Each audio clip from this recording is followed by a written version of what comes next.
Here with head coach Patrick Chambers. And coach, it's been a long off season. How was the off season? Awesome.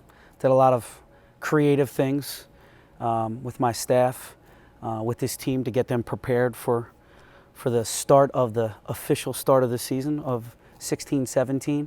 Went out and saw some different coaches. I became a student of the game again, which is a lot of fun. And these players worked extremely hard for Greg in the weight room, in the sand pits, on the hills. We also did a little Navy SEAL action, which was cool.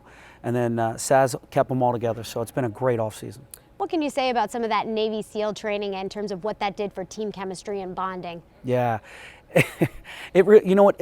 Leaders emerge, right? When you're in things like the Navy SEALs and you're in a boat or you have a group of guys that you have to lead and coach and team, leaders really start to emerge. They become vocal. They have to listen very well. They have to instruct very well and very clear and concise. It was a great reminder for me to kind of slow down, make sure you're teaching the things the right way, and make sure they're understanding it. But then, we did, holding sand pits, the farmer's walk with the buckets, and then we're swimming in a creek at 5:30 in the morning. We had life jackets on, don't worry. Good. And then we got in the boats, and we had to boat across the creek and back. You'll be happy to know my boat never made it across. That's disappointing. Yeah, that's very disappointing. But was it a great example of everybody, if you're rowing all together, you trust, you believe, you're going to get to the other side and back. I thought they had a motor on it. That's how quickly they went back and forth. The second boat, a little bit of turn, a little bit turn, a little bit. They figured it out, started to trust, started to communicate, started to believe. Our boat, this is the truth. We were stuck in the middle of the creek. We were going around and around. Just, couldn't figure out how to all get together. Now, I was in the front of the boat, and I wasn't allowed to say anything, so I don't want you to think it's my coaching or my leadership. So it was just a great exercise reminding this team that we all got to be rowing in the same direction. And speaking of that, you just said, leaders emerge. With no seniors on the team this year, who are you really counting on as some guys to really step up and move into some real leadership roles? I would say Peyton Banks. He's technically a senior academically. Shep Garner, Josh Reeves.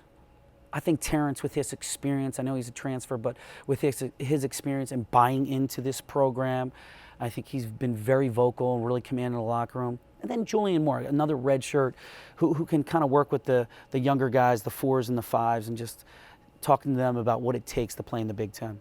And then a lot of excitement this year, obviously, surrounding the incoming freshman recruiting class, the highest ranked for Penn State program. How have they been progressing and meshing with the team so far? Doing a great job. Now, the 3 Roman guys, so Shep Garner's from Roman. So I think the bridge was a little bit easier because they felt comfortable with our guys, especially Shep, and Shep bringing them around, showing them around, and then comfortable with the locker room because we were recruiting them for almost 2 years, maybe longer. So I think they're getting acclimated. I think they're getting adjusted. There's still so many challenges with class and how hard you have to practice, and now traveling is going to start. So hopefully we'll stay ahead of the curve. They'll stay organized. But right now they're doing a really good job.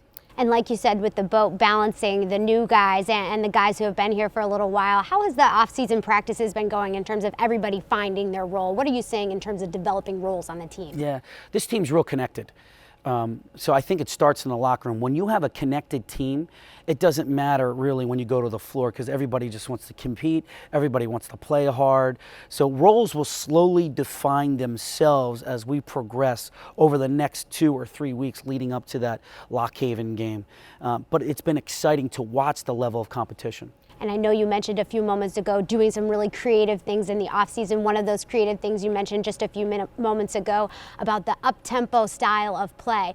What can you share with us about how you arrived with that with your staff in the developmental plans and what fans can expect to see this year? Yeah, we've gone away from, last year we slowed it down. I think we averaged right around 65, 66 points.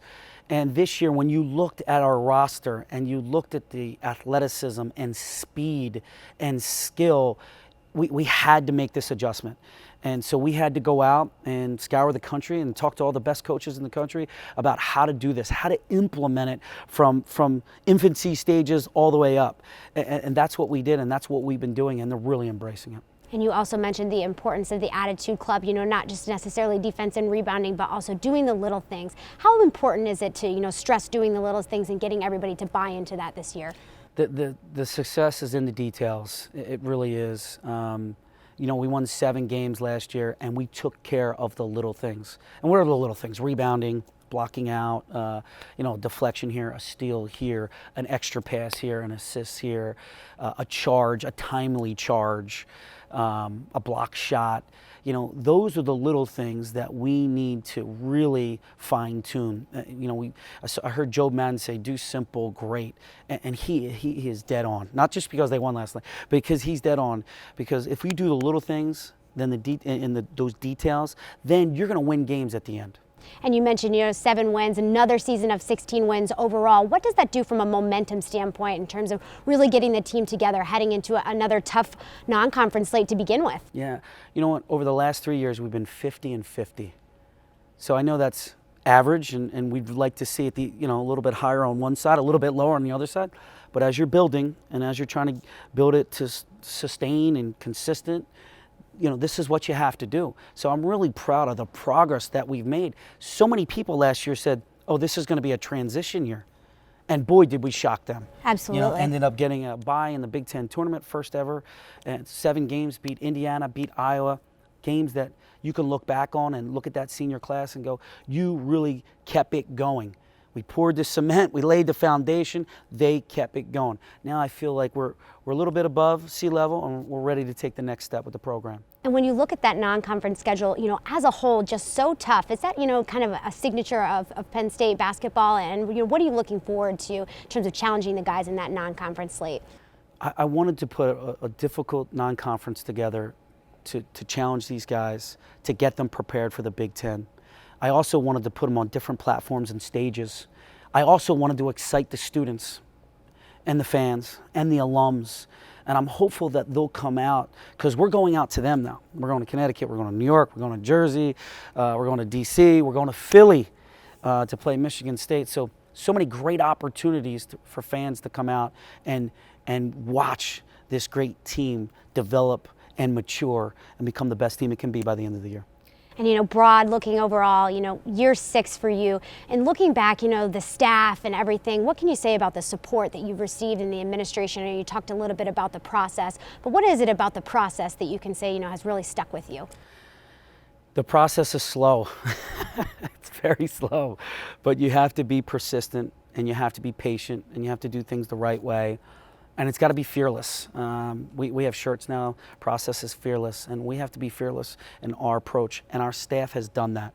Over the last 5 years, they've just kept their head low and just kept at it as far as recruiting, kept at it as far as developing players. Tim, DJ, Ross Travis with the Kansas City Chiefs. So we've done a really good job of believing in ourselves that we can take this program to that next level. And finally, Coach, what are your expectations for the year? Be the best team we could be by the end of the year. I will say this. It's great to be in this position with high expectations, because that's where you want to be. That means you're doing something right.